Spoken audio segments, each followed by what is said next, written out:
No matter who we have to suffer. Even in the most beautiful events of our life, there is a cross, there is a pain. We are on this earth as pilgrims, as exiled people. Yes, I will have to suffer. I accept it. I offer it to God.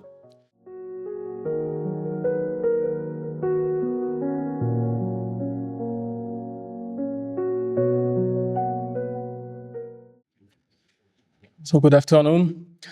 It is a great joy for me to be here today and to give you this conference on a very important topic. So what is beautiful with Our Lady is the fact that she is an example for us in all things. We like to compare her to a mirror or to the moon because she reflects for us and attenuates, brings to the capacity of our eyes the perfection of God. So we can really take the Blessed Virgin Mary as an example to follow in all things. And maybe even more especially on a precise point, and this point is the subject of our conference today. So hence the importance of taking her as an example in our sorrows, in our difficulties.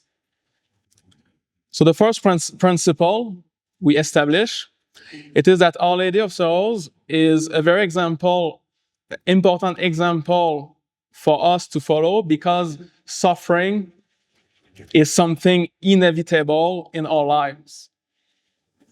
We all have to suffer. Okay, it is a law that is for everyone, all human beings. So no matter who we are, our age, the amount of money we have on our bank account, our social status, no matter who we have to suffer on this earth. And we have to find a way not to be let ourselves be crushed by that pain. But we must find a way, rather, to accept that pain, embrace it in a certain way, and become stronger through that very suffering. So we all have to suffer. The Blessed Virgin Mary also had to suffer, and maybe even more than all other human beings. And a very beautiful book called The Imitation of Christ. I'm sure that some of you read it. And if you didn't read it yet, I really encourage you to go and find more about that book.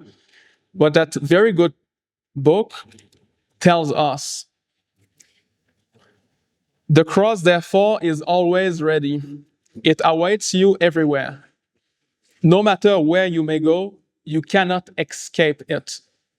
For wherever you go, you take yourself with you and shall always find yourself. It is very true. You see, the cross is everywhere, since no matter where we go, we always carry ourselves. And we have to remember that the greatest burden we have to bear in this life, it is not the people who live around us.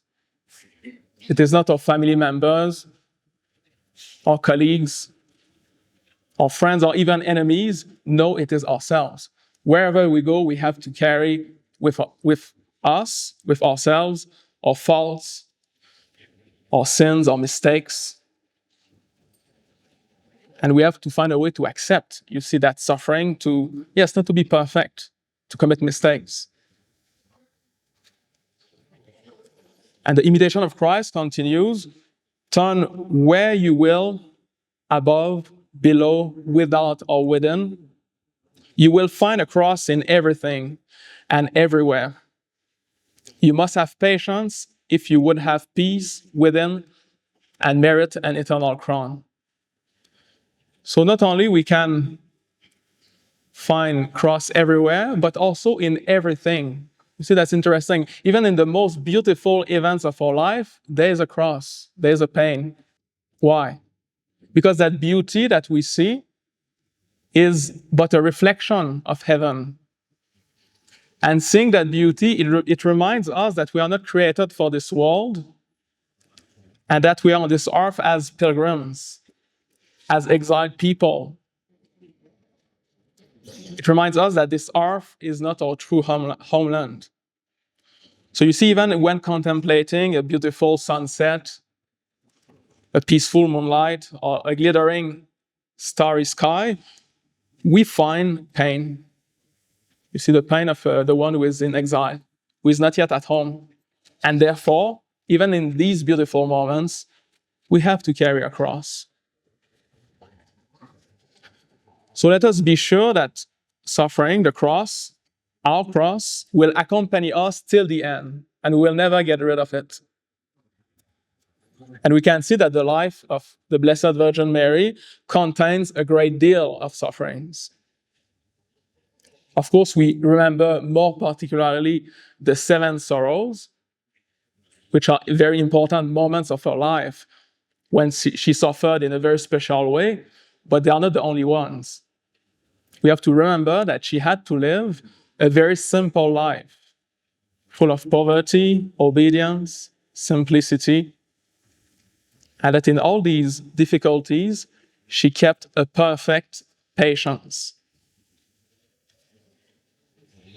And it is interesting to note that Mary's first sorrow is not a wound in itself, but it is the announcement made by the old man Simeon that one day her soul would be pierced by a sword.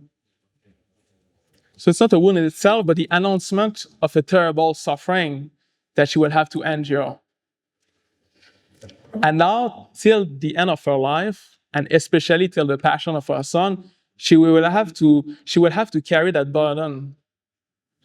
Each time she will see her beloved child, the child Jesus, she will think about that. She will understand that he is destined, that he must one day go and die on the cross for the redemption of sin, for the redemption of human beings, for the expiation of sins.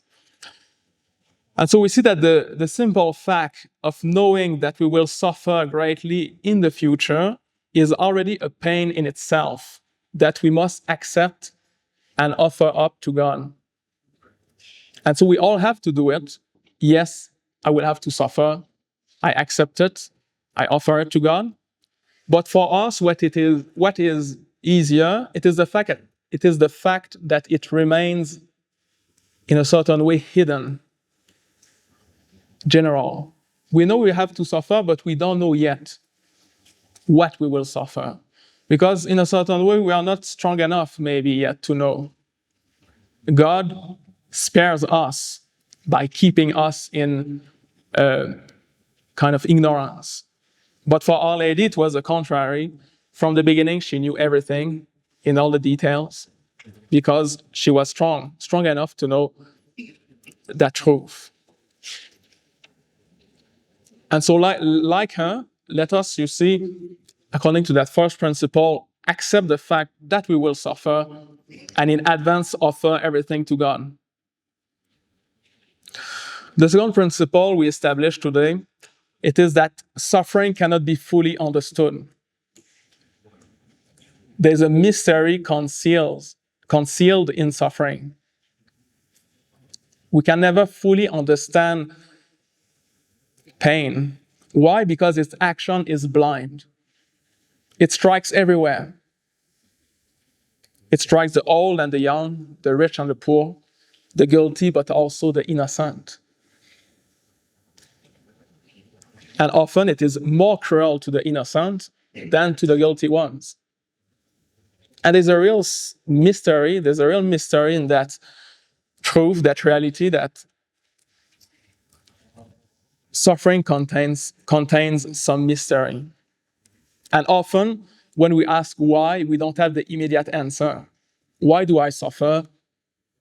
Why do that child is suffering so much? There's no immediate answer.